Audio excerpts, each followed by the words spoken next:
আমি বেনাপোল বর্ডারে গেছি মাহফিল করতে, একবারে তার কাটার কাছে। সেই সময় আমাদের গোপালগঞ্জের ওসি, গোপালগঞ্জের কালিয়ার সেকেন্ড অফিসার, এন্ডা ওই থানায়। তো ওসি সাহেব আমারে চেনে না, আমার চেনে না ভালো করে, গোপালগঞ্জে বাড়ি। তো সেকেন্ড অফিসারে পাঠাইছে, সেই সময় আওয়ামী লীগের খুব প্রভাব, পাঠাইছে যে যান ওই মাহফিল বন্ধ করে দিয়েছেন। এই যে বেনাপোল বর্ডার তার কাটার পাশে হুজুররা কি করছে, কি করবে, ওই পাশে তেনে গুলি গুল্লা হয়ে দিল। তাড়াতাড়ি যান, হুজুরের মাহফিল বন্ধ করে দিয়েছেন। দারোগা সাহেব আইসা আবার পিছনে দাঁড়াইছে বন্ধ করার জন্য, বড় জুয়ান এক দারোগা আইসা কি কয় মাহফিল বন্ধ করার কথা বলতে, যে দেখে যে আঞ্চলিক ভাষায় মিলে যাচ্ছে। আমার গোপালগঞ্জের কালিয়ানড়াইল একই ধরনের ভাষা। তো ভাষার পছন্দের কারণে উনি দাঁড়ায় শুনতে শুনতে শুনতে শুনতে, সেদিনও মনে হয় আমি তওবার বয়ান করেছি, 2 ঘন্টা বয়ান উনি জায়গায় দাঁড়ায় শুনছে। বারবার ওসিটা ফোন দেয়, কি ব্যাপার মাইকি শব্দ আছে, বন্ধ করেন না। উনি মানে ফোন দেয়, রিসিভ করে না, এই করার জন্যই ফোন দিচ্ছে যে পাঠালাম বন্ধ করতে, বন্ধ করেন না কেন। তো উনি রিসিভ করে না, দেখা যায় 30টে না 35টে কল আসছে ওসির কাছের থেকে। পরে খুলে দেখে উনি বয়ানের শেষে আমারে জড়াই ধরিয়া মাথা ওই পাশে নিয়ে হাউমাউ করে কাঁদতেছে। হিন্দু এসপি সে গেছে থানা পরিদর্শনে, ওসি সাহেব তার জন্য চা নিয়ে আসছে। এসপি সাহেব বললেন, ওসি সাহেব আমি চা খাই না, আমি চা খাই। এই ওসিরা খাওয়াবে, দারোগারা খাওয়াবে। যদি রেগুলার খায় তাহলে কেউ খাইতে গেলে তো এই কথাটা বলা যায় না যে আমি খাই না। এই মানুষের চা খাবে না বিদায়, ঘুষের চা, হারাম টাকার চা খাবে না বিদায়, টোটাল চাটাই বাদ দিয়ে দিয়েছে। সেই হিসেবে সে আমাদের খেদমতে আছে। আল্লাহ পাক রব্বুল আলামিন আমাদের আজকের মাহফিলকে ভরপুর কামিয়াব করুক, সবাই বলে আমিন। কার কথার মধ্যে হিদায়ত আছে বলা যায় না। নাসির হুজুর প্রসিদ্ধ হুজুর, তার কথাই হিদায়ত। হাফিজুর রহমান হুজুর প্রসিদ্ধ হুজুর, তার কথাই হিদায়ত। আজহারি সাহেব সারা পৃথিবীতে প্রসিদ্ধ, তার কথাই হিদায়ত। আর আঞ্চলিক হুজুরদের কথার মধ্যে হিদায়ত নাই, এইটা না। বরঞ্চ যাদেরকে বেশি হাইলাইট করে দেখতে চাবেন, হতে পারে সেই দিনকে তার বয়ানের ভিতরে কোনো নূর আসে না। বেশি বেশি প্রশংসার কারণে বেশি অজব হয়ে যায়, নিজের ভিতরে একটা আত্ম অহংকার এসে যায়, তখন উপরে থেকে রহমত বন্ধ হয়ে যায়। তখন দেখা যায় যে অন্য অন্য অপরিচিত বক্তাদের মুখ দিয়ে এমন এমন কথা আসতেছে যে কথাগুলোর তুলনায় ওই বড়দের কথা মিশে না, তাদের চেয়ে ছোটদের কথা ভালো হয়ে যায়। এই জন্য কোথাও কাহারও কথার প্রতি অবহেলা না রেখে আমরা সকলের কথার গুরুত্ব দেব। কোন কথায় হিদায়ত এসে যায়, কোন দিন স্টার্টিং ঘুরে যায়, আল্লাহই ভালো জানে। মাইয়াহদিল্লাহু ফাহুয়াল মুহতাদ, আল্লাহ যাকে হিদায়ত দেয় হিদায়ত সেই পায়। ওমাই ইউদ্দিল ফালান তাজিদ লাহু ওয়ালিয়্যাম মুরশিদা, আর আল্লাহ যাকে হিদায়ত না দেয়, সারা দুনিয়ার ওলি মুর্শিদ কেউ তারে হিদায়ত দিতে পারবে না। নবী পাক সাল্লাল্লাহু আলাইহি ওয়াসাল্লামের মতো শ্রেষ্ঠ বক্তাকুল শিরোমণি মুহাম্মদুর রাসূলুল্লাহ সাল্লাল্লাহু আলাইহি সাল্লাম 23টা বছর ওয়াজ করলেন। তারপর আবু জাহেল তো দূরের কথা, তার নিজের আপন চাচা, যেই চাচার কোলে কাকে উঠছেন, কাঁধে চড়ছেন, সেই চাচা খাজা আবু তালেব পর্যন্ত হিদায়ত পাই নাই। নবী তারা হিদায়ত দিতে পারে নাই। হিদায়তের জিম্মাদারি কার হাতে? আল্লাহর হাতে। তো আল্লাহ তাআলা যে কোনো একটা ছোট মোটো কথায় মানুষের মন ঘুরাই দিতে পারে। এজন্য অবহেলা না করে প্রত্যেকটা কথার দিকে খুব খেয়াল করব, সব কথার দিকে খেয়াল করব। আল্লাহ পাক রব্বুল আলামিন আমাদের তৌফিক দান করে, বলেন আমিন। আমরা টুকিটাকে ইবাদত যাই করতে পারি, খেয়াল করি, যা ইবাদত করতে পারি পর্যাপ্ত পারি না। নবী রাসূলরা যেভাবে পারছে সাহাবায়ে কেরাম সেভাবে পারে নাই। সাহাবায়ে কেরাম যেভাবে পারছে তাবেঈনরা সেভাবে পারে নাই। তাবেঈনরা যেভাবে পারছে তার পরবর্তী জেনারেশন তাবেঈনরাও সেভাবে পারে নাই। যত এদিক আসতেছে তত ইবাদত আর আবেদের ডিমোশন হচ্ছে, ইমানদারের ডিমোশন হচ্ছে, ইমানদারের প্রমোশনের দিন চলে গেছে। ধীরে ধীরে ধীরে ধীরে সব কমতে তালে আছে। তো আমরা শেষ বেলায় আইসা, একেবারে আখেরি জামানায় আইসা টুকিটাকে ইবাদত যা করতে পারি এটা যেন আল্লাহ কবুল করেন, সবাই বলি আমিন। খেয়াল করতেছেন না তো? খেয়াল করতেছেন? খেয়াল, সবাই খেয়াল করবেন। আর মোবাইল নিয়ে আপনি ফিকির করলে আপনি খেয়াল করতে পারবেন না। কাল সকালে এই দেখছেন না কত টাওয়ার দাঁড়ায় রয়েছে, এরা সব রাতারাত পৌঁছে দেবে ইনশাল্লাহ। মোবাইলে চার্জ দিলে পেয়ে যাবেন। অনর্থক আপনার মোবাইলের এমবি খরচ করে এখন লাভ নেই, ব্যাটারি চার্জ শেষ হয়ে গেলে পরে কথা বলতে পারবেন না। এই জন্য এখন আমার কথার দিকে খেয়াল করতে হবে। আল্লাহু আকবার। তো আমরা যে ইবাদত করি, ইবাদত যদি মালিক কবুল না করে তাহলে এই ইবাদতের কোনো ভ্যালু। খেয়ালে দিকে দিকে পোলা বাঞ্জা করে বলো, আমরা ইবাদত করব, কবুল করবেন কে? আল্লাহ তাআলা যদি কবুল না করে সারা জিন্দেগি ইবাদত করে আমি শূন্য হাতে হাসরের মাঠে উঠব। কাজেই সব নবী রাসূলরা যা ইবাদত করেছেন তারা তো অনেক বড় বড় ইবাদত করেছেন, সাথে সাথে ইবাদতের পরে আল্লাহর কাছে দোয়া করেছেন, রব্বানা তাকাব্বাল মিন্না ইন্নাকা আনতাস সামিউল আলিম।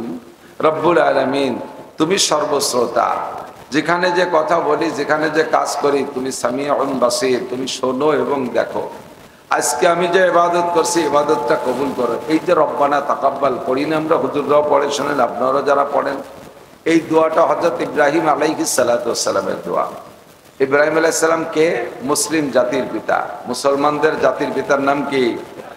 আঞ্চলিকভাবে পাল্টাই পুল্টোই এক এক দেশের মানুষ এক একজনের নাম কইতে পারে, কিন্তু আমেরিকা থেকে জাপান পর্যন্ত সারা পৃথিবীতে রানিং মুসলমান, বিগত যারা চলে গেছে, সামনেও যত মুসলমান হবে।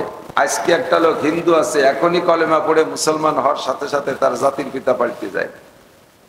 তো যত মুসলমান আছে সমস্ত মুসলমানদের জাতির পিতার নাম ইব্রাহিম আলাইহিস সালাতু ওয়াস সালাম। আল্লাহ নিজেই বলেছেন, মিল্লাতা আবিকুম ইব্রাহিম ওয়া সাম্মাকুমুল মুসলিমিন। তোমাদের জাতির পিতার নাম ইব্রাহিম খলিলুল্লাহ আলাইহিস সালাতু ওয়াস সালাম। পরিচয় দিতে কষ্ট হয় নাকি? লজ্জা লাগে নাকি? অমন বুড়োরে আব্বা কব, এইগুলো কি লজ্জার বিষয় নাকি? খুব দামি বুড়ো।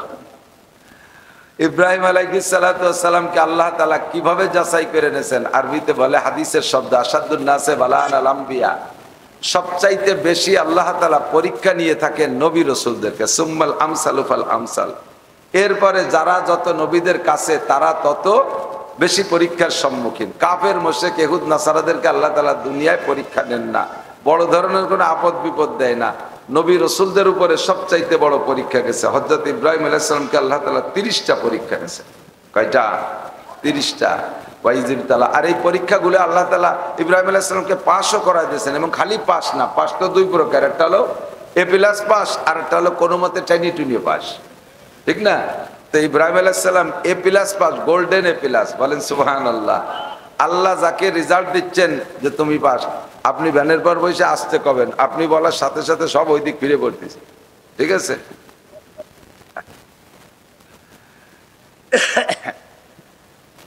ইব্রাহিম আলাইহিস সালাতু ওয়াস সালামকে আল্লাহ তাআলা 30টা পরীক্ষা নিয়েছেন। মুসলিম জাতির ভিতরে এত পরীক্ষার দরকার কি? আর পরীক্ষাগুলো কেমন পরীক্ষা?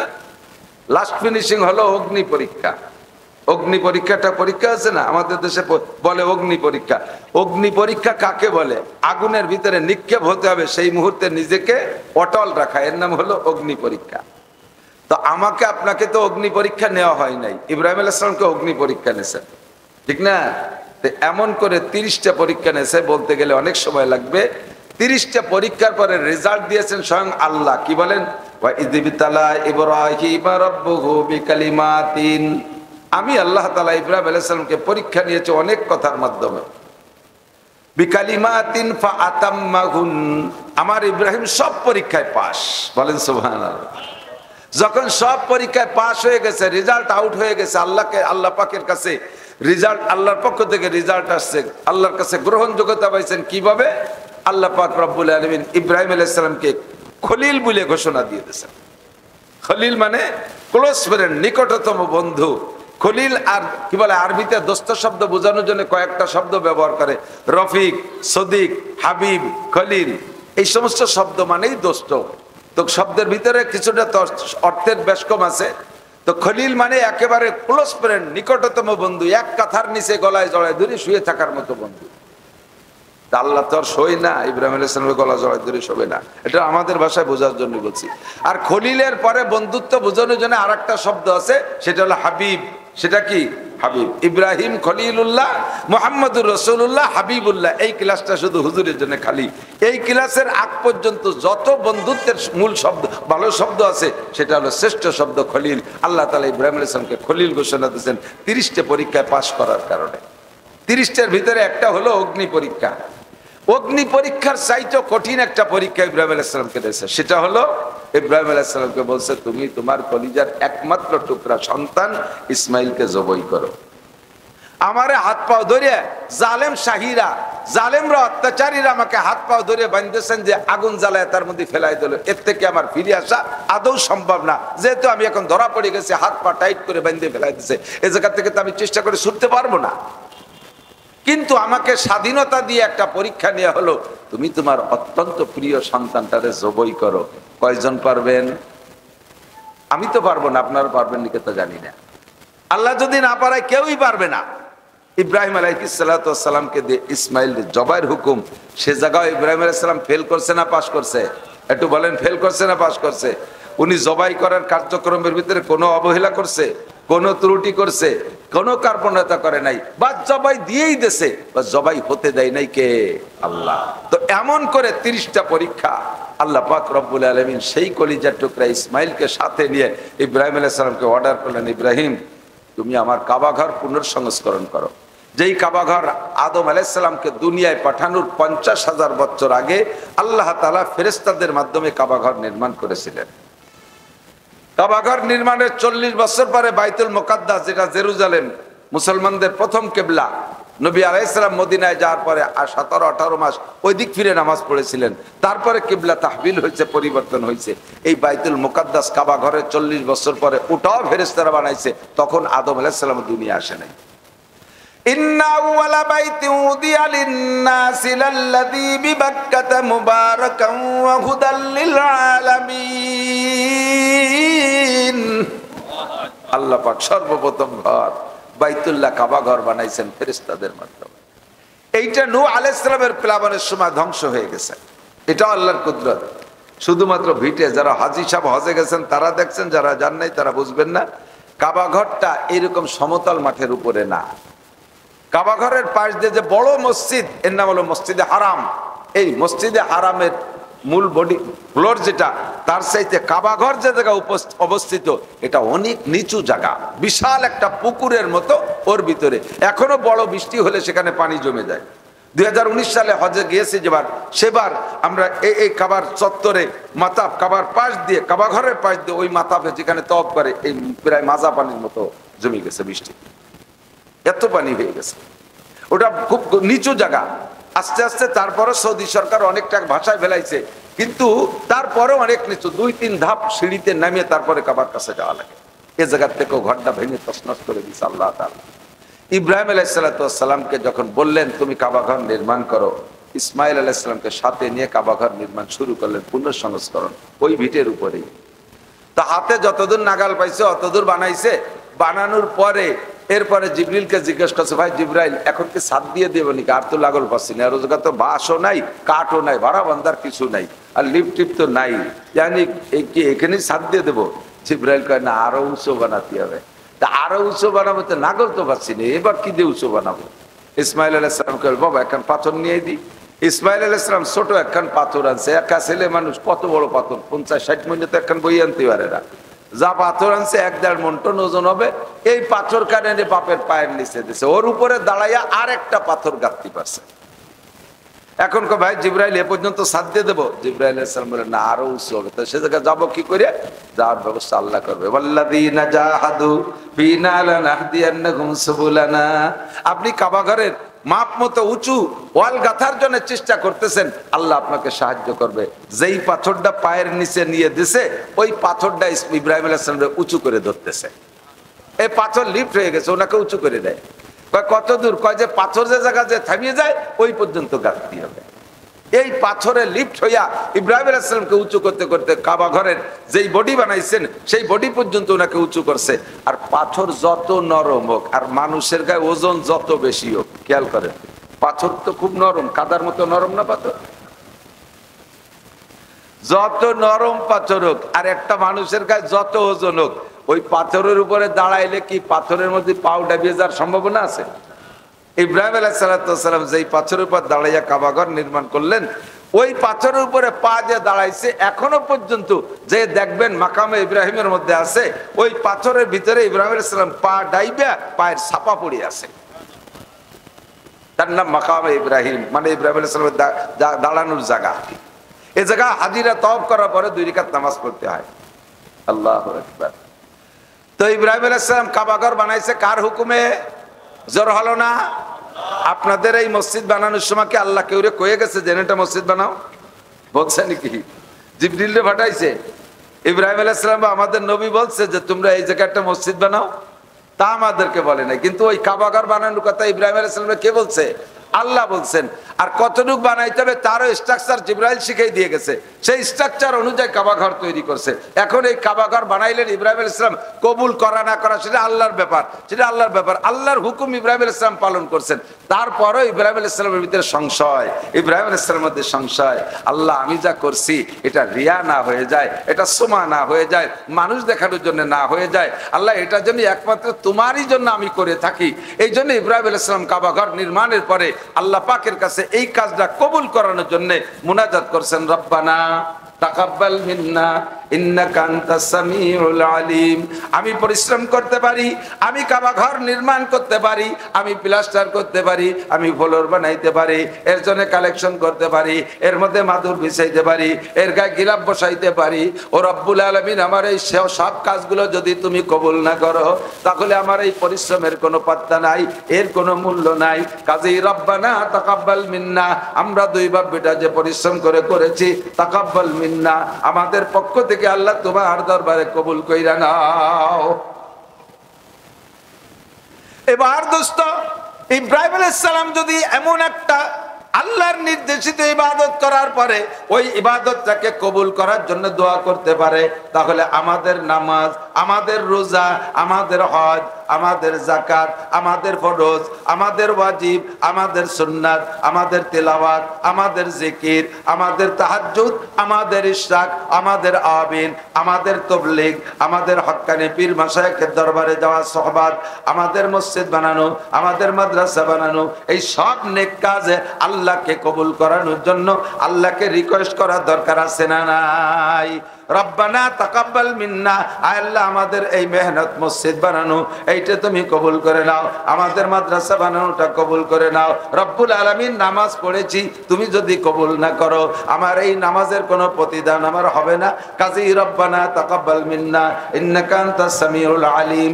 আর যে ইবাদত আল্লাহ পাক কবুল করেন, আমার দিক খেয়াল করেন, যেই ইবাদত আল্লাহ পাক কবুল করেন ওই কবুল ইবাদতের আল্লাহর কবুলিয়তের বিনিময় বান্দাকে আল্লাহ কয়েকটা জিনিস দিয়ে থাকেন, কয়েকটা জিনিস দিয়ে থাকেন।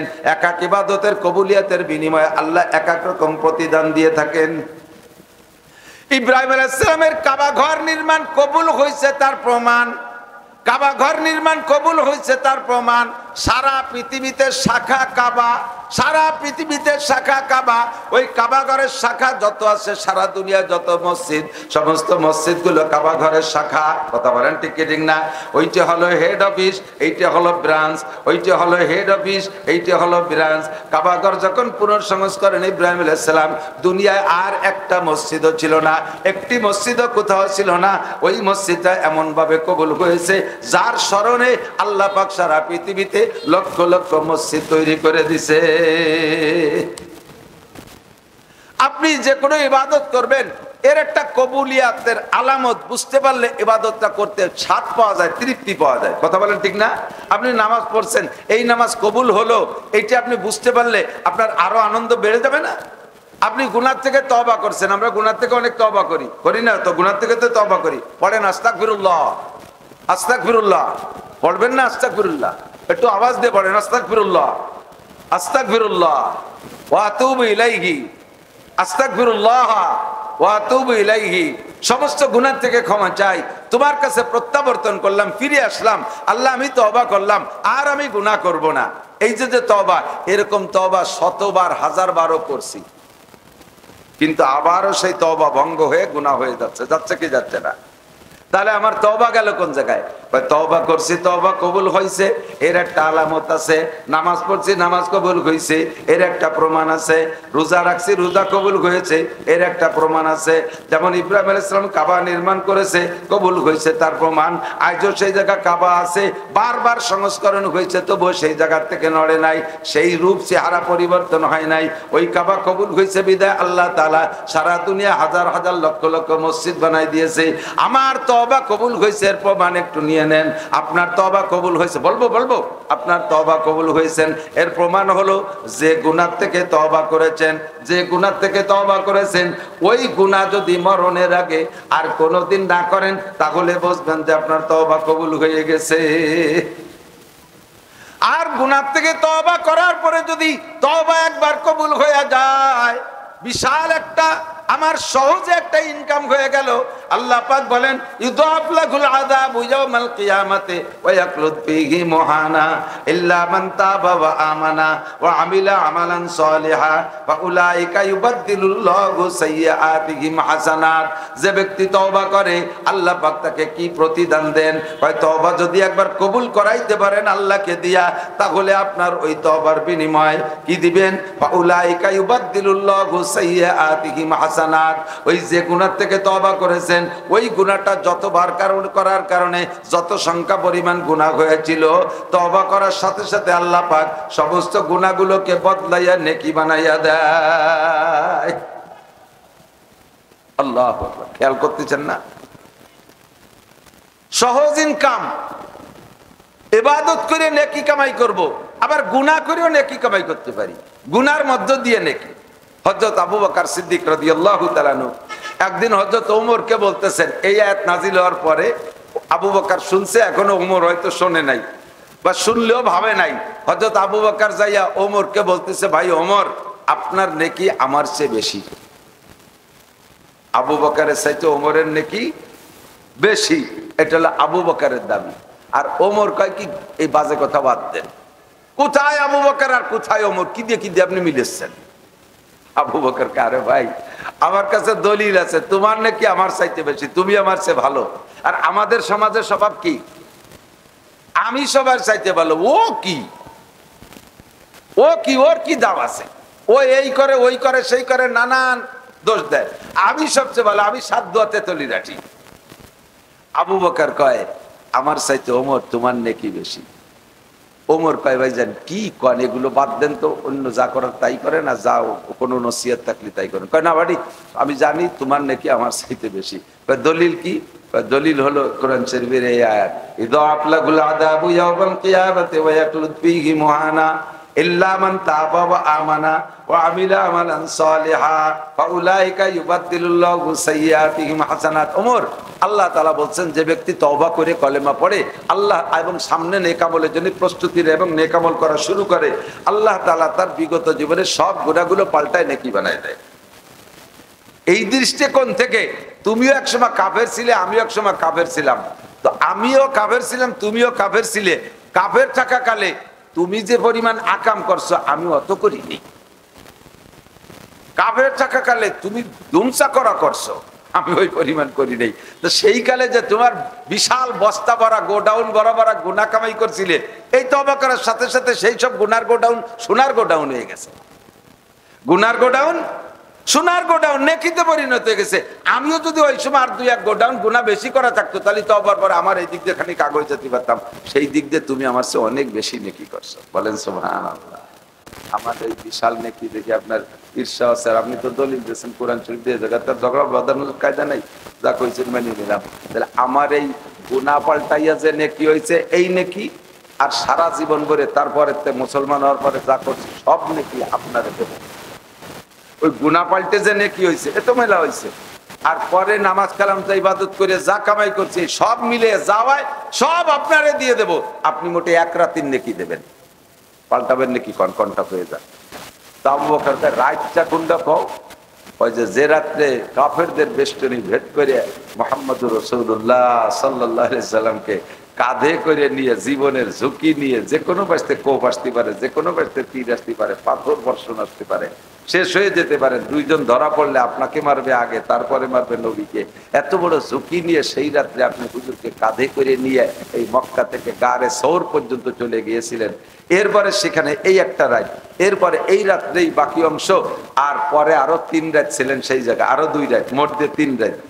এই 3 রাতের 1 রাত্রে আপনারে সাপে কামড়াইছিল, ওই গুহার ভিতরে থাকা অবস্থায়, সেই অবস্থায় আপনি সাপের কামড়ে বেহুশ হয়ে গেলেন, তবুও নবী পাককে ডাকলেন না। এই যে পাহাড় সমান ধৈর্য, এর এক একটা রাত্রে যে নেকি, এর এক রাত 3 রাত না, আমার মোটে এক রাতের নেকি দিলি হবে, আর আমার ওই বদলাইনে নেকি আর আসল নেকি সব নেকি আপনারে দেব, পাল্টাবেন নেকি কন। আবু বকর ওই রাত্রে কি পরিমাণ নেকি হয়েছে তা তোমার জানা নাই? আমি হুজুরের কাছে একটু শুনে নেই, চলো দুজনে একসাথে যাই। যাইয়া হুজুরের কাছে আবু বকর বলতেছে, হুজুর গনিমত সুযোগ একটা পাইছি ভাই, আবু বকরের সারা জীবনের সমস্ত বদলাইনে পাল্টাইনে আসল নকল দিয়ে যত নেকি আছে সব আমারে দেবে, আর আবু বকর আমার এক রাতের নেকি, ওমর আমার এক রাতের নেকি চাই, পাল্টাবো নাকি হুজুর? হুজুর বললেন যে আবু বকর রাতটা কোনটা, কোন রাতের নেকি চাই, সবে বরাত না সবে কদর না কোন রাত?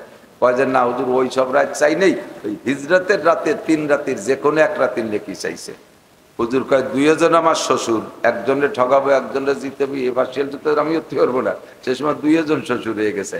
আপনারা নিজেরা হিসাব নিকাশ বুঝে নেন, আমি শুধু বলে দেই যে আপনার ওই রাত্রে নেকি কয় গুণটা হয়েছিল।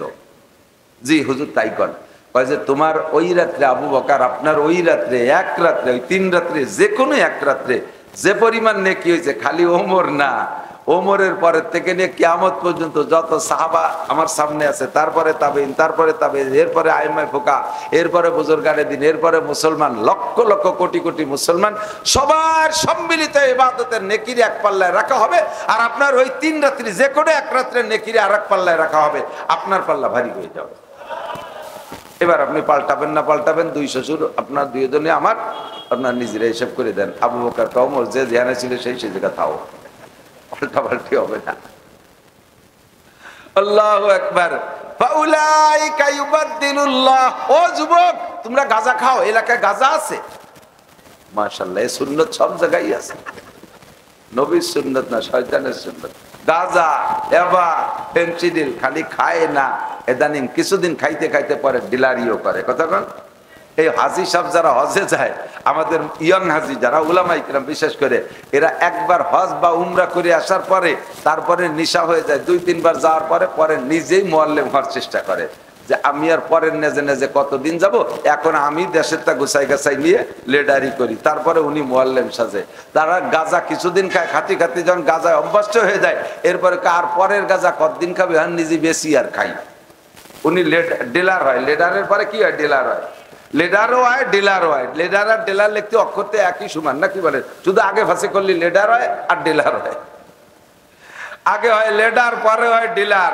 এই গাঁজাখোররা আছে না নাই এলাকায়?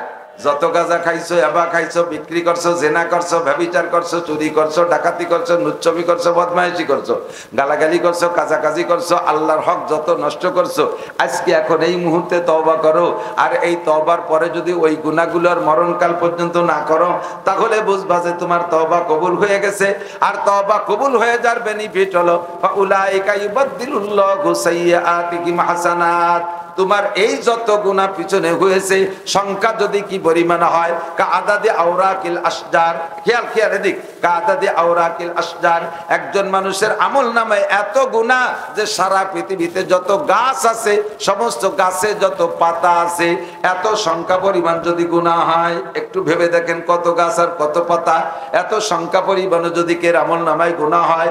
এরপরে নবী আরো বাইরে বলেন, শুধু তাই নয়, কাআদাদি রমালিল আর, দুনিয়ায় যত বালু আছে নিশ্চয়ই বালুর সংখ্যা গাছের পাতার চাইতে 1000 কোটি গুণ বেশি। এত সংখ্যা যদি তোমার গুনাহ হয়, এরপরে হুজুর আগায় আরো সামনে আগায় বেড়ে বলেন, না তার চেয়েও বেশি, কাদাদি জাবাদিল বাহার, সারা দুনিয়ায় যত পানি আছে, পানিকে যদি কণা বানায় দেওয়া হয়, তাতে কত পরিমাণ কণা হবে, এত সংখ্যা পরিমাণে যদি গুনাহ হয়। এরপরে হুজুর বলেন, শুধু এর যে কোনো একটা নয়, গাছের যত পাতা, দুনিয়ার যত বালু সংখ্যা, আর পানির যত বুদবুদিয়ার কণা, 3টে মিলে যত সংখ্যা হবে, এত সংখ্যা যদি তোমার আমলনামায় গুনাহ থাকে, চলে আসো বাজ আ হারাচে হাসতি বাজ আ, যে সকল গুনাহ করছো বান্দা, গুনার মধ্যে আসো, এখনই ফিরে আসো, সদবার আগার তওবা শিকাস্তি বাজ আ, 100 বার যদি তওবা ভঙ্গ করে থাকো, আসো আবার আসো, তোমার জন্য দরজা খোলা। কুল ইয়া ইবাদিয়াল্লাযীনা আসরাফু আলা আনফুসিহিম লা তাকনাতু মির রাহমাতিল্লাহ। আল্লাহ পাক বলেন নাসির বলে দাও, শুধু ভয় দিও না, একটু সাহসও দাও। কুল বলে দাও ইয়া ইবাদি, হে আমার বান্দা যারা আল্লাযীনা আসরাফু আলা আনফুসিহিম, নিজের নফস আর চরিত্রের উপরে, আত্মার উপরে জুলুম করেছো। জুলুম মানে গুনাহ করেছো, জুলুম করেছো, অত্যাচার করেছো। ভয় নাই, চলে আসো, তুমি চলে আসো। আল্লাযীনা আসরাফু আলা আনফুসিহিম লা তাকনাতু মির রাহমাতিল্লাহ, আল্লাহর রহমত থেকে নিরাশা হইও না। তুমি আসো আজই, তুমি খালেস তওবা করো। ইন্নাল্লাহা ইয়াগফিরুদ যুনুবা জামিআ, আল্লাহ তোমার সব গুনাহ মাফ করে দেবে। একটুও খুশি হতে পারতেছেন না? আমি ভাবে বুঝতেছি যদি বলা হতো তওবা করলে আল্লাহ 200 টাকা দেবে, তালি তওবা করতে পারি। তওবা করলে যদি 1 প্যাকেট আকিস বিড়ি দেয়, তালি তওবা করতে পারি। তওবা করলে যদি 1 প্যাকেট শেক সিগারেট দেয়, তালি তওবা করতে পারি। দুনিয়ার কিছু যদি তওবার বিনিময়, তাহলে তওবা করতে পারি। ও দোস্ত, ভালো করে জেনে নেন, 1 কোটি নেকির চাইতে আপনাকে 1 কোটি নেকি দেয়া হবে। তার চাইতে বড় পুরস্কার হলো একটা গুনাহ মাফ করে দেয়া। একটা গুনাহ যদি আল্লাহ কেউকে মাফ করে দেয়, 7000 বছর জাহান্নামের আগুন থেকে, পোড়া থেকে বেঁচে গেলেন। 7000 বছর জাহান্নামের আগুনে পোড়া, কি মনে করেন? উলামায়ে কিরাম জীবন ভরে বলে, আর আপনা ভাসমান কান্দে শোনেন। শুনতে শুনতে তেলসা হয়ে গেছে, এ কথার প্রতি কোনো গুরুত্ব ভিতরে পয়দা হয় না। ভালো করে মনে রাখবেন, দুনিয়ার আগুনের চাইতে 99 গুণ পাওয়ারওয়ালা জাহান্নামের আগুন। দুনিয়ার আগুন তো ভ্যারাইটি কিসমের আগুন আছে। চুলার আগুনের ভিতরে জীবন ভরে একখান লোহা পোড়া দিলে তা গলে পানি হয় না। আবার কারখানার আগুনের ভিতরে লোহা দিলে মুহূর্তের মধ্যে পানি হয়ে যায়। এই আগুন আর ওই আগুনের পাওয়ার একরকম না। বয়লারের আগুন, কারখানার আগুন, এর চাইতে 99 গুণ পাওয়ারওয়ালা জাহান্নামের আগুন। ওর মধ্যে তোমাকে 1 ওয়াক্ত নামাজের জন্য 200 কোটি, আরো 30 কোটি, আরো 40 লক্ষ বছর পোড়া লাগবে। একটা গুনার কারণে 7000 বছর, একটা গুনার কারণে 7000 বছর। এইরকম গুনাহ আপনারা কি পরিমাণ আল্লাহ মাফ করে দেওয়ার জন্য সাহস দিচ্ছেন। যদি তোমার গুনাহ 3টে সংখ্যা আমি যেটা বলেছি সম পরিমাণও হয়, ফিরে আসো বান্দা, ফিরে আসো, সব গুনাহ মাফ করে দেব। শুধু গুনাহ মাফ করে দিয়ে শেষ করব না, তোমার গুনাহ সংখ্যা পরিমাণ নেকিও তোমারে দিয়ে দেব। এটা হলো তওবা কবুলের পরে। এখন তওবা কবুল হলো এটা বুঝবো কি কইরা? যদি যে গুনাহ থেকে তওবা করছেন ওই গুনার কোনোদিন না করেন, তাহলে বুঝবেন যে তওবা কবুল হয়ে গেছে। তওবা করতেছেন, আবার আস্তাগফিরুল্লাহ পড়তেছেন, ঘুষির টাকা আদ্যে গোনে আর মুহি আস্তাগফিরুল্লাহ পড়ে, আস্তাগফিরুল্লাহ রাব্বি মিন কুল্লি আস্তাগফিরুল্লাহ। তওবা আর ঘুষির টাকা গোনে, সুদে টাকা হাতে গোনে আর মুখে আস্তাগফিরুল্লাহ আস্তাগফিরুল্লাহ পড়ে। দাড়ি খুঁড়তে শাস্তি তালে থাকে আর আস্তাগফিরুল্লাহ পড়তে থাকে। বিড়ি টানতে থাকে, ফাঁকে ফাঁকে টানে টানে আস্তাগফিরুল্লাহ আস্তাগফিরুল্লাহ রাব্বি মিন কুল্লি, দুমোর সাথে আস্তাগফিরুল্লাহ বের হয়ে যাচ্ছে। এলো বাটপাড়ি তওবা। এর কি কয়? বাটপাড়ি তওবা, ধোঁকাবাজি তওবা। তওবা হবে, খেয়াল করেন, খেয়াল। ভাষা ভাষা কানে শুনেন না। আজকে ফজর পর্যন্ত বাঁচবেন, এই রাতের পরে ফজর পর্যন্ত বাঁচবেন, কেউ আছেন গ্যারান্টি দিতে পারবেন? একজন মানুষ বলেন তো যে আমরা পারবো, আমরা এলাকার ক্যাডার, আমাকে বাড়ির দ্বারা আজরাইলে আসতে দেবো না। যদি বাড়াবাড়ি হয় তারা আমরা 7 ভাই লাঠি দিয়ে দাঁড়ায় থাকবো, আজরাইলে বড় সবাই বেলা দেবো। তোমার মতো কত পাইছরে আজরাইল বিনি বাড়িতে সবাই বেলাইছে। তোমার মতো পাইছরে আজরাইল কোনো হারে বাঁধে না। যে কোনো সময় আমার মরণ আসতে পারে। একটু বলেন পারে কি পারে না? আমার মাদ্রাসা সুলতান শাহী কালকের পরের দিন শুক্র শনি 2 দিন মাহফিল। আল্লাহু আকবার। আল্লাহ আমারে শিক্ষা দিচ্ছেন, সবক দিচ্ছেন। 2 দিনের প্রথম দিনের প্রধান অতিথি চরমনায় পেশা হুজুরের খলিফা হযরত মাওলানা ফয়জি সাহেব, নুরুল হুদা ফয়জি সাহেব, আমার মাদ্রাসার এই শুক্রবারের মাহফিলের প্রধান অতিথি। হুজুর গতকাল ইন্তেকাল করেছেন। উনি তো বললে পারতেন আল্লাহ মৌলানা নাসির সাহেবের মাহফিলটা করে নেই, এর পরে মরি। এ বললে কি শুনতো? সময় হয়ে গেছে, টান চলে আসছে। কথা কন। আমার দ্বিতীয় দিনের প্রধান বক্তা হযরত মাওলানা হাবিবুল্লাহ মাহমুদ কাসেমি 3 দিন আগে বগুড়ায় যে অ্যাক্সিডেন্ট করে উনি হাসপাতালে। বলার কি আছে? কিছু আছে বলার? এগুলো সব কার হাতে? কাজেই ফজর পর্যন্ত বাঁচবো না, এটা ওভার শিওর। ওভার শিওর ফজর পর্যন্ত বাঁচবো না। যদি বাঁচি তাহলে আল্লাহর পক্ষ থেকে ভাগ্যক্রমে বেঁচে গেলাম। রাত্রে শোয়ার সময় দোয়া পড়ছি কি? और दुआ ना मरণের দোয়া জানেন? জন্মের দোয়া না মরণের দোয়া? ঘুমের সময় কি দোয়া পড়ছেন? আল্লাহুম্মা বিসমিকা পড়েন না? পড়েন না? কি দোয়া পড়েন? আল্লাহুম্মা ইন্নী আউযু বিকা মিনাল খুবুসি ওয়াল খাবায়েস। ঘুমের সময় দোয়া পড়েন। কি বলে? আল্লাহুম্মা বিসমিকা আমুতু ওয়া আহয়া, আল্লাহ তোমার নামে মরিতেছি। ঘুম মানে মরা, ঘুমটা হলো মরণের সাদৃশ্য। আল্লাহুম্মা বিসমিকা আমুতু, আল্লাহ তোমার নামে মরিতেছি। ওয়া আহইয়া, বাঁচলেও তোমার নামেই বাঁচবো। সকালবেলা যে ঘুম থেকে উঠবো এটা একটা বাঁচা। প্রত্যেকদিন ঘুমের মধ্যে একবার মরি, আবার সকালবেলা জিন্দা হই। দিনেও যখন ঘুমাই ঘুমটা হলো মরণ, ডেলি দুই একবার আমরা মরি, আবার আল্লাহ আমারে বাঁচায়া দেয়। ঘুমটা যে মরণ, সকালবেলা ঘুম থেকে উঠে যে দোয়া পড়েন তার মধ্যে আপনি সেই কথাই স্বীকার করেন, আলহামদুলিল্লাহিল্লাযী আহইয়ানা বা'দা মা আমাতানা। সব প্রশংসা ওই আল্লাহ যে আল্লাহ আমাকে কিছুক্ষণ মেরে রাখার পরে আবার বাঁচায় দিয়েছেন। আহইয়ানা, আমাদেরকে বাঁচায় দিয়েছেন। বা'দা মা আমাতানা, কিছুক্ষণ মেরে রাখার পরে। তার মানে 6 ঘন্টা ঘুমেছিলাম, এটা মরণেই ছিলাম। আপনাদের প্রত্যেকের জানা থাকতে পারে প্রত্যেক এলাকায় ঘটনা ঘটে আছে।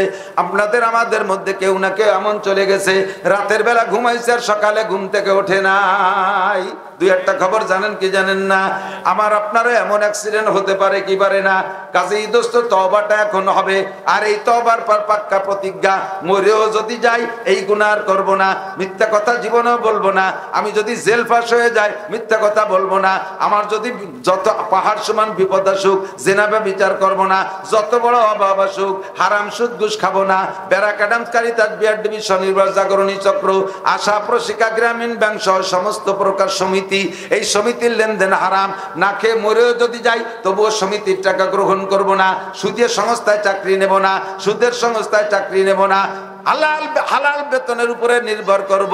যাদের উপরে ধাব্বা বেশি আছে তারা একটু খেয়াল রাখবো যে আমাদের উপরে দোষ মানুষের দোষারোপ বেশি করে। অমুক ডিপার্টমেন্টে ঘুষ খায় বেশি, এলজিডিতে ঘুষ খায় বেশি, সেটেলমেন্টে ঘুষ খায় বেশি, পুলিশরা ঘুষ খায় বেশি। তবে এর ভিতরে কিছু কিছু আল্লাহর বান্দা আছে যারা যার বেতন ছাড়া ডাইনে বামে একটি পয়সাও খায় না, নিজেদের কলিগ সাথীদের সাথে তাদের টাকার চা পর্যন্ত খায় না। এসপি সাহেব, আমি এক এসপি সম্পর্কে জানি।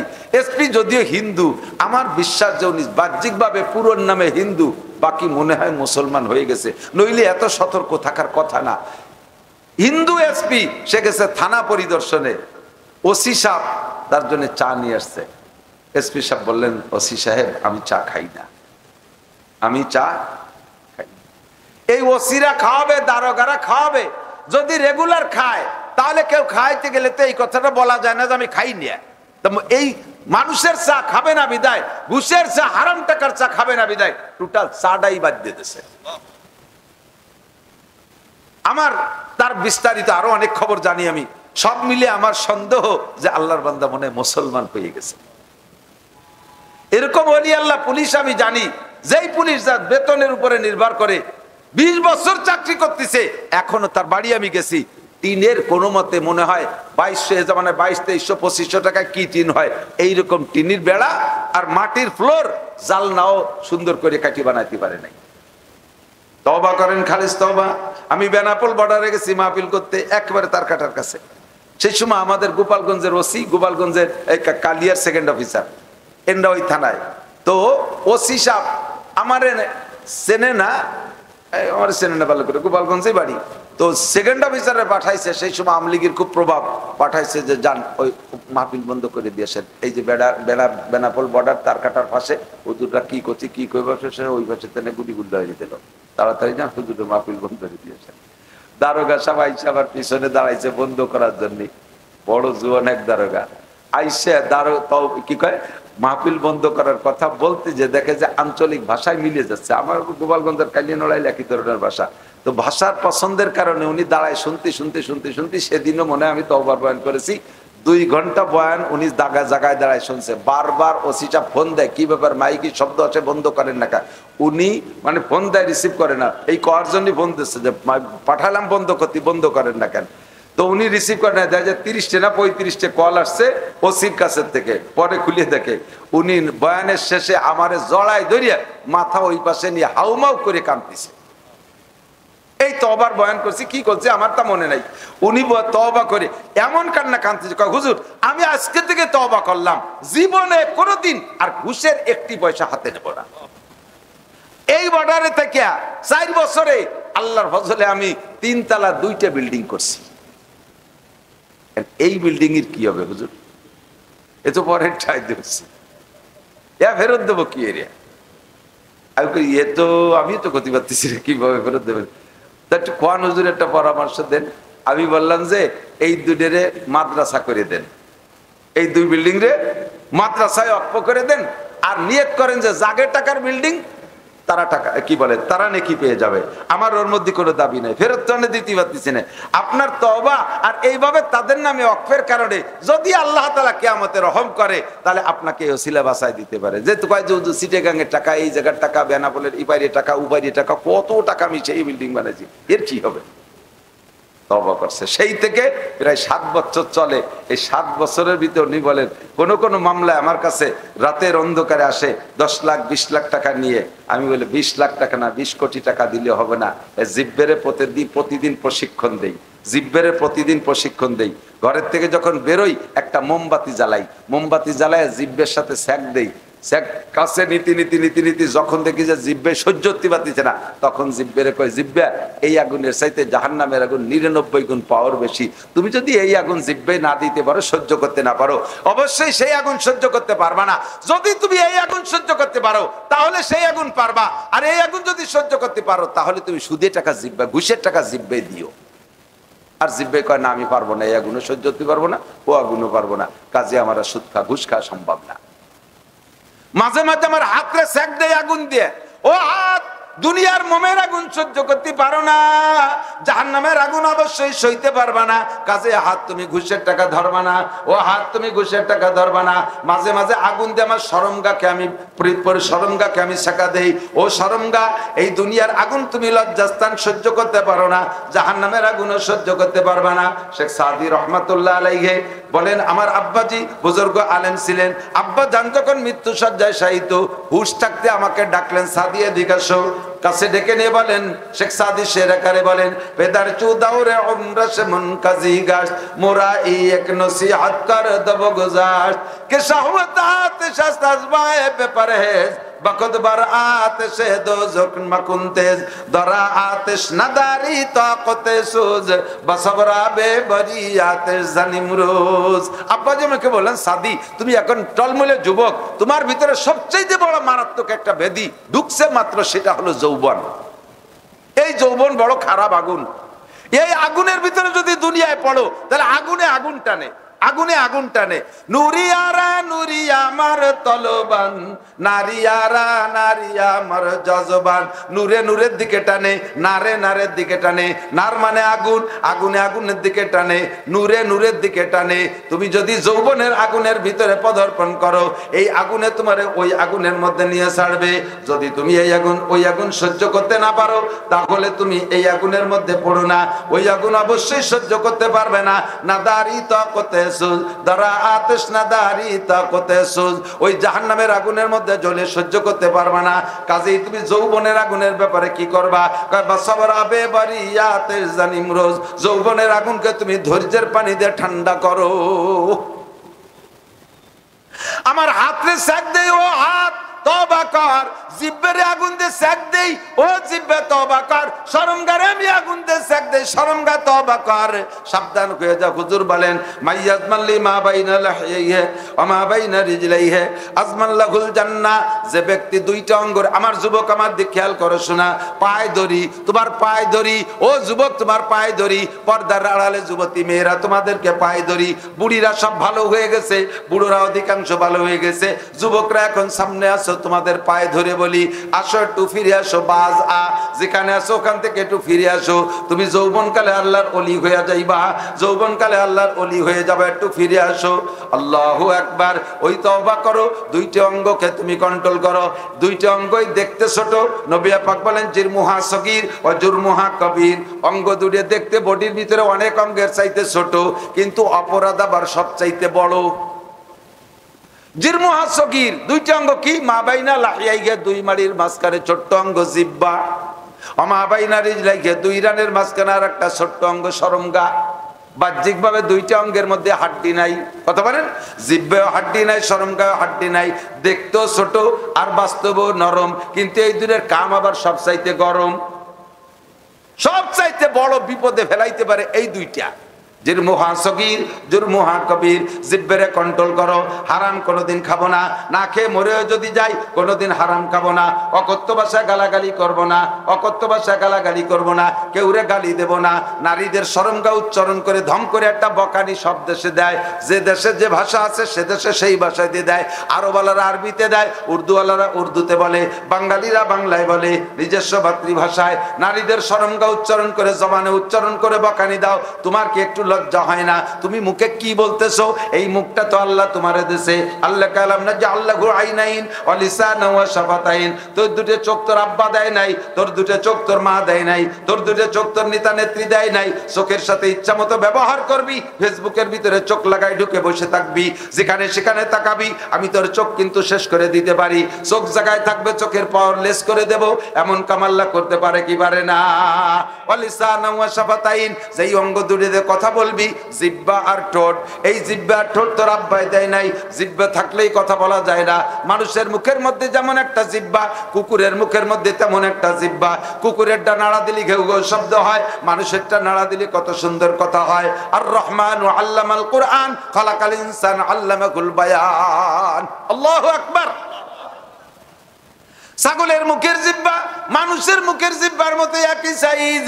ছাগলেরটা নাড়া দিলি ভ্যা ভ্যা শব্দ হয়, মানুষেরটা নাড়া দিলি কত সুন্দর কথা হয়। এই কথা কি আমি বলি না, আল্লাহ বলায়।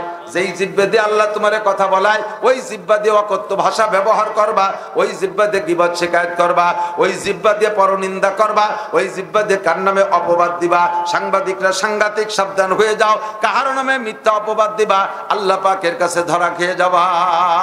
জিহ্বার মালিক তুমি না, আল্লাহ পাক জিহ্বাটার অচল করে দিতে পারে।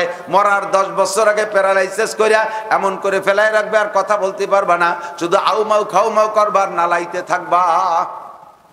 কেউ আসলে কথা বলতে পারে না, কি হয়েছে কিছু করতে পারে না, ব্যঙ্গাইতেও ভয় লাগে, আমার আল্লাহ ফেলাই দিতে পারে। কতক্ষণ পারে কি পারে না? জবান রে কন্ট্রোল করো, শরমগাকে কন্ট্রোল করো। আল্লাহ পাক তোমাকে ওলি বানায় নেবে, তোমার ওলি বানায় নেবে। যৌবনকালে সাবধান হয়ে যাও, ফিরে আসো, তওবা করো। বাজ আ হারাতে হস্তি বাজ আ, গর কাফেরো গিব্রো বুত পুরুস্তি বাজ আ। কাফেরো যদি হও ফিরে আসো, বুত পুরুস্ত করনেওয়ালা হও, মূর্তি পূজারি হও, অগ্নি পূজারি হও, ফিরে আসো। আল্লাহ পাক তোমার সব গুনাহ নেকি বানাইয়া দিবে, যদি গুনাহ থেকে তওবা করেন। আর সেই গুনাহ কোনোদিন না করেন, বুঝবেন তওবা কবুল হয়েছে। আর ওই কবুল তওবার বিনিময় পিছনে সব গুনাহ নেকি হয়ে যাবে। আমার নামাজ আল্লাহ কবুল করুক, তওবা আল্লাহ কবুল করুক, বলেন আমিন। তওবা আল্লাহ কবুল করুক। একটু তওবা করবেন, আস্তাগফিরুল্লাহ, মুখে বলেন আস্তাগফিরুল্লাহ। মুখের আস্তাগফিরুল্লাহ জাস্ট তওবা কি জিনিস বুঝানোর ভাষা, মূলত মুখের তওবা তওবা না, তওবা হলো মনের প্রতিজ্ঞা। তওবা কি মনের? তওবা তওবা তো রুজু হোনা, ফিরে আসা, যার মধ্যে ছিলাম তার থেকে চলে আসছে, আর ওই কাম করব। একটু বলেন করব? সাহস পাচ্ছে না কইতে, যা কাল কিতে তো করবো, তো এই জায়গায় না কই কি যা করতাম তা তো কাইলেও করবো, তো এই জায়গায় খালি খালি তওবা লাভ কি? কালকে বাঁচবেন কি বাঁচবেন না জানেন না, রেডি হয়ে যান। আল্লাহ হেফাজত করুক, বলেন আমিন। নামাজ পড়ছি, এটা কবুল হলো কিনা এজন্য আল্লাহর কাছে দোয়া করতে, রব্বানা তাকাব্বাল মিন্না ইন্নাকা আনতাস সামিউল আলিম। আপনার নামাজ কবুল হয়েছে, আগে এটা কথা বলে নিছি যে ইবাদত কবুল হয়েছে, বা প্রত্যেক ইবাদত বন্দেগী যা করি এটা কবুল হয়, এর আলামত পাইলে, নমুনা পাইলে, বুঝতে পারলে একটু ইবাদত করতে আরো তৃপ্তি পাওয়া যায়। সেই হিসেবে আপনার নামাজ কবুল হয়েছে, এর একটা আলামত বলবো, আপনার নামাজ কবুল হয়েছে। এই যে ঈশার নামাজ পড়ছেন না, এটা কবুল হয়েছে প্রমাণ হলো যদি আপনি ফজরের নামাজও টাইম মতো ঠিক মতো পড়তে পারেন।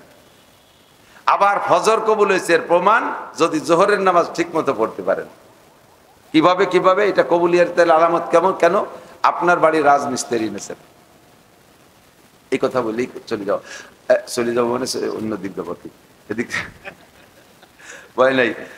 আপনার বাড়ি রাজমিস্ত্রি এনেছেন, খেয়াল করেন, বাউন্ডারি ওয়াল গাঁথার জন্য, বাউন্ডারি ওয়াল তো গেটের দুই পাশে 2 জোড়া মিস্ত্রি দিয়েছেন।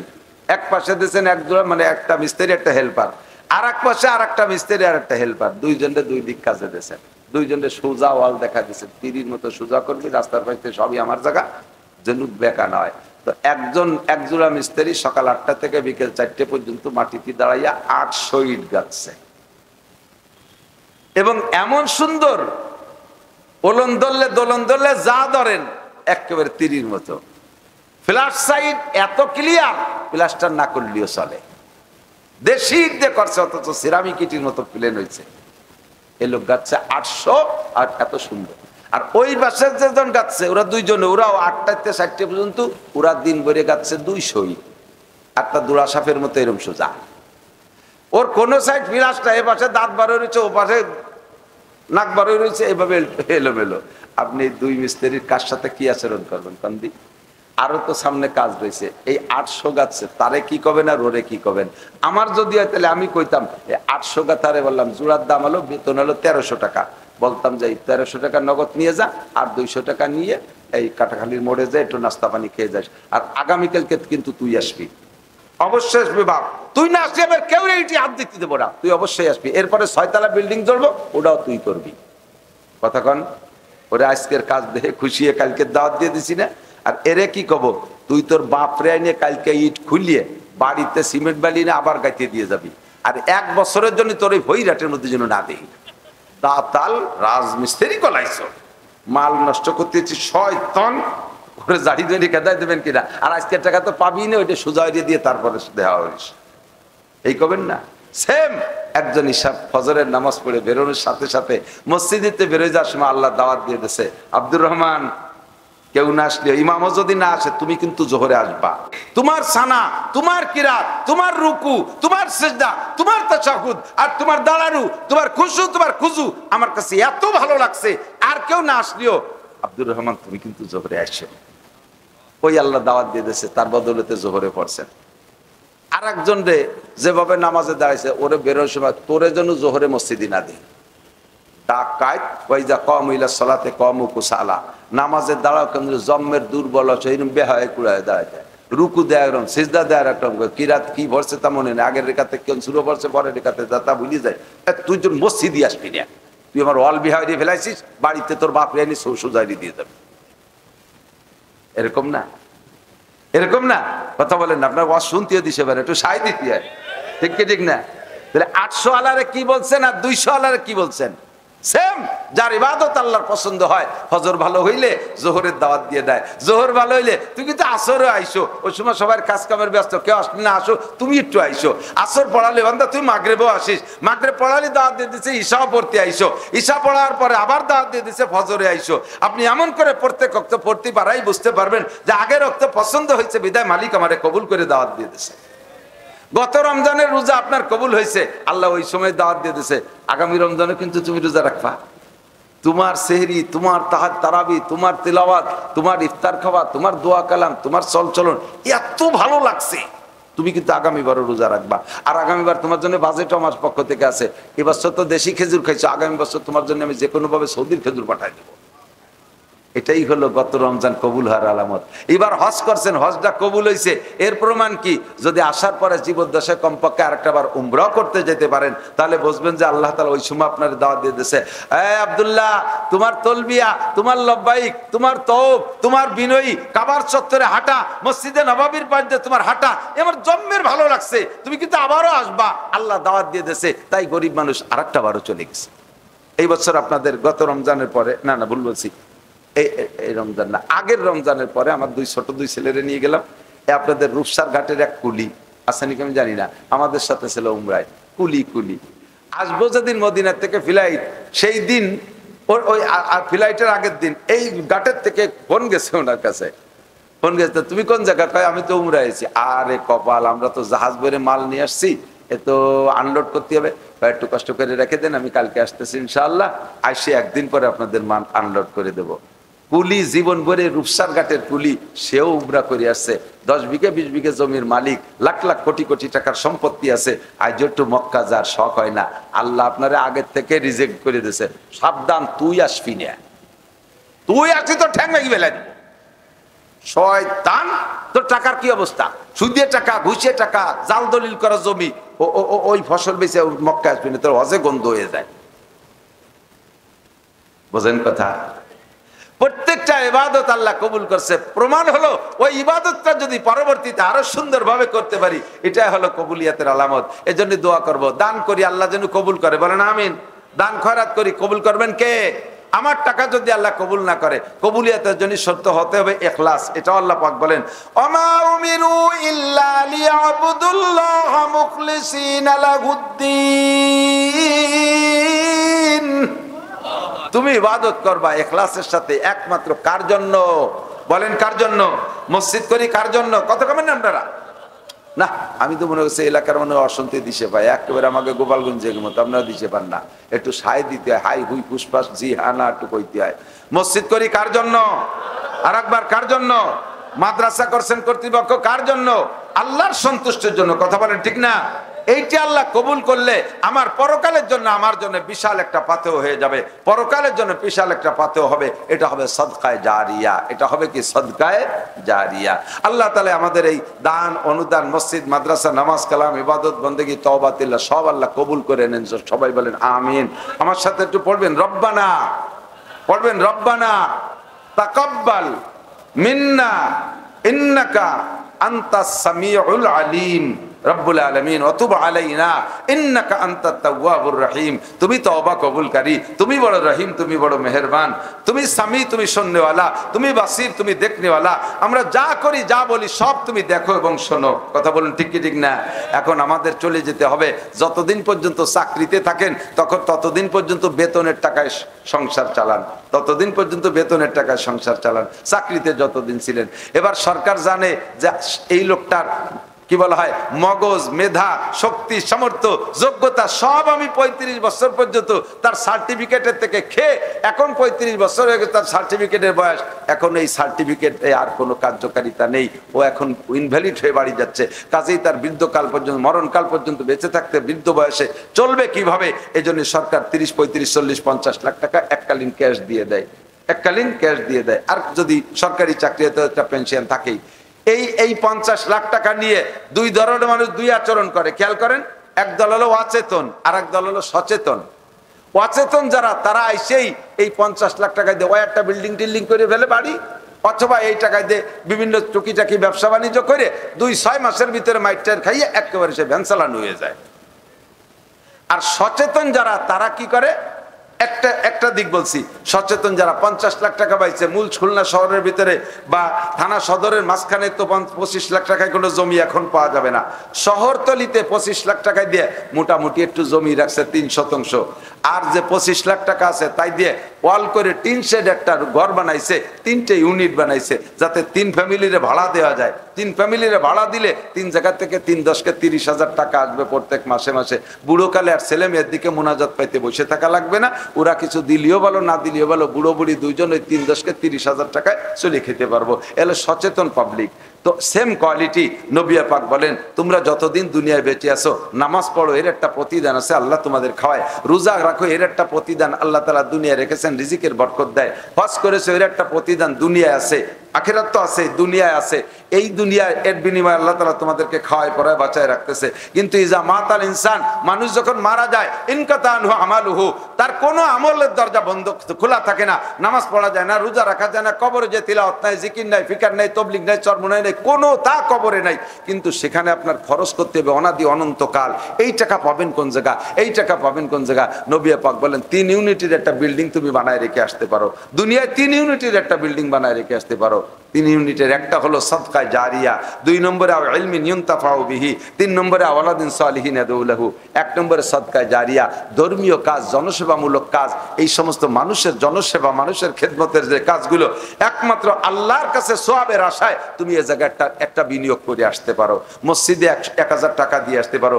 মাদ্রাসার ছাদের জন্য 10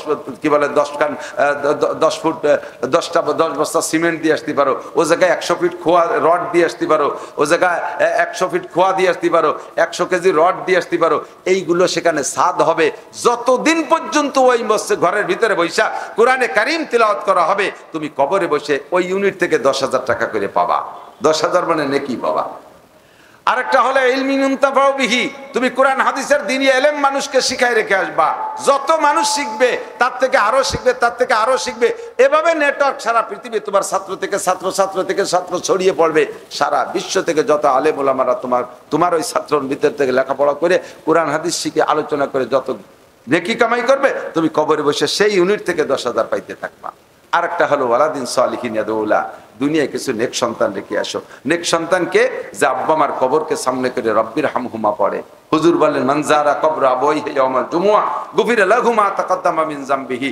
সন্তান যদি জুমার দিন আব্বা মার কবরের কাছে দাঁড়িয়ে জিয়ারত করে, আল্লাহ তাআলা আব্বা মার জীবনের সব গুনাহ মাফ করে দেয়।